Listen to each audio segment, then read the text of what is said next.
talk about the Norman Lewis in your collection, as well as your interactions with the Charon. Yeah, so this is a piece by Norman Lewis called Blue Cloud, and I was fortunate enough to meet his daughter in New York. Norman Lewis was right there with the greatest abstract expressionists, and when I met his daughter, and I know I'm going to sound a little dramatic, but she was talking to me and talking about she was fighting for her father's legacy in art. And as I sat there, I just started thinking, this is some serious business. Because what will happen is, if she doesn't fight for Norman Lewis's rightful place, it'll just disappear. And then people will just be, oh, Norman Lewis was a good artist back in the 60s, and that'll be the end of it. And then he would be a forgotten figure. So to hear her really, really, really just enunciate with the pain and emotion in her voice about her father's rightful place in history as one of the greatest abstract expressionists, along with Rothko and Clifford Still and Jason Pollock. And it really, really just touched me. And I'm really happy to own this work by Norman Lewis. So talk about your transition to DC and how your collecting changed. Well, when I lived in Cleveland and I came back to DC, I found that living in Cleveland, I don't want to use the word stifling, but I think you can kind of get, and sometimes in small towns like that, you don't have enough connections with what's going around on a more worldly basis. DC being a major city, a little more international, with the major museums that exist, kind of took me along that path where I had a greater perspective about the art world in general. And more specifically, just thinking about my collecting practices. So before we get to this T-shirt, I have an antidote, and some of you who know Darryl very well will find this slide very amusing because he does not like photographs, and he does not buy T-shirts at museums. So he was in Denver for work, and it was a Sunday afternoon, and Darryl called, and he was speechless. And also, if you know Darryl, when he's talking about art, he's rarely speechless. So he was just like, Jeffreen. I was like, yeah. I just went to the Clifford Still Museum. And I said, okay. And he was completely blown away, enough to buy this T-shirt. So do you want to talk about that experience? Clifford Still, that's all I can say. But I think this is important too, because coming back to DC and then going to museums and expanding my horizon about great art and artists, and not being categorized as well, because even some of my friends now who come to my house and see my work, oh, Darryl, you correct that black art. Don't put me in a box. If I had $60 million, I'd buy Clifford Still. It'd be the first piece of work I'd buy. But yeah, he just, at that museum, this is a guy who said, the only way the world's going to see my art is if you make one museum with only my artwork in it. I mean, the arrogance of it. But when you walk in that museum, you completely understand it. It is so fitting for him to have this museum with only his artwork in it. So I purchased a T-shirt, and I never buy T-shirts. I just don't do it. But it really had a profound effect on me, and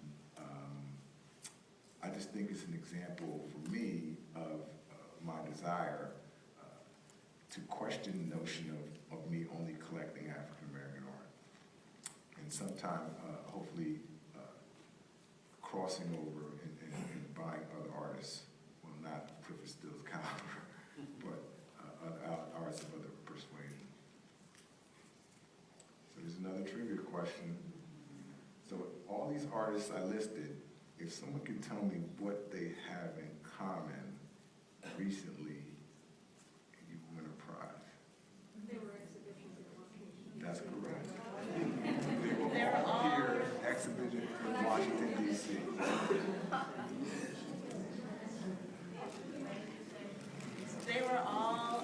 exhibitions that were in DC. Over the past year. Yeah.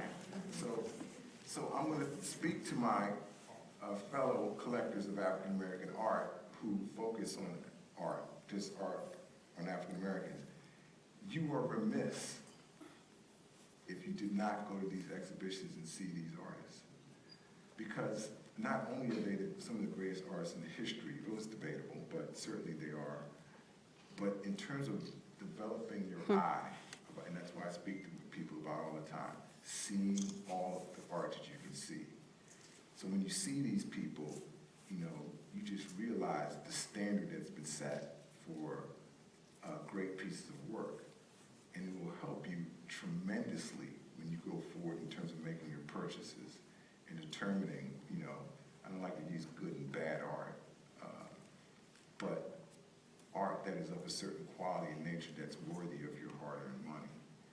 And again, I got to reference my mom, because often we talk about these exhibits when we go together, and she says, you know, Darryl, when I see these exhibits, like the George Bellows, the paintings are just beautiful, and they really, really are.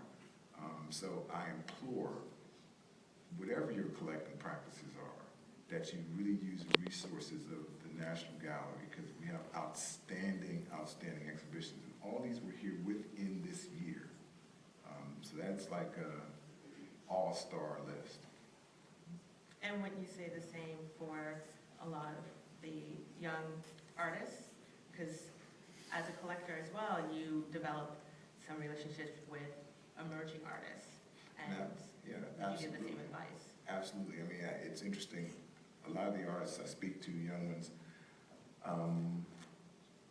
it may be difficult because you're really focused on your work. But again, education in terms of what's out there, and also enhancing your creative language. It's just paramount that you know the history of art as well. So yeah, definitely would recommend that you see every single exhibition that you can see. So you talked earlier about starting with the masters, and as we will see, the majority of your collection is contemporary art. Can you talk about that switchover? I mean, obviously one part of that is the economics, right? Like, you know, trying to purchase Romeo Bearden or Jacob Lawrence is kind of, you know, out of range. But there's much more going on besides the economics. Yeah, so when I was in Cleveland again, most of the books that I was reading were about, and most books written are now, or at least then, were about masters. Certainly now there are more books being written about contemporary artists.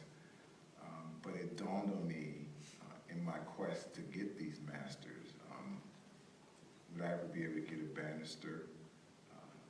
The great works by the masters are probably already taken, and it is cost prohibitive. In addition to that, I just felt it somehow clicked with me again about persons who were living, who were my contemporaries, and supporting them as well. So I kind of made a switch to understand that, you know, it'd be nice to own those works. I would love to own. It just slipped my mind. Aaron Douglas. We talk about Aaron Douglas. So I love about Aaron Douglas a lot. But yeah, it's probably going to be very tough to get a very good Aaron Douglas piece. So the switch occurred to me to now collect contemporary works, and they're going to be tomorrow's masters, and to help make them tomorrow's masters, because by my purchasing and support of them, you start making the art market, or having a control of the art market, or at least influencing it. And don't you think, because you are focused on contemporary artists, and you know, in museums there aren't a lot of curators who are aware of African American artists, so that also you start to develop a relationship with museums and exposing them to those artists as well. Yeah, like even this talk, again, first of all,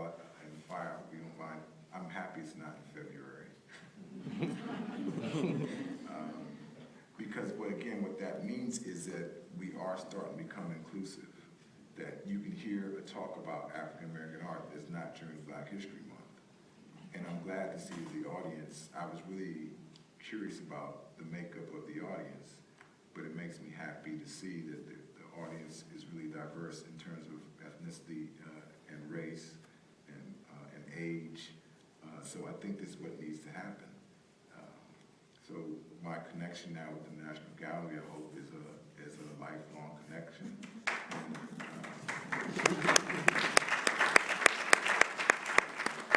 And so through my community with them, and keep communing with them, that they see when I'm doing it, and it does have influence.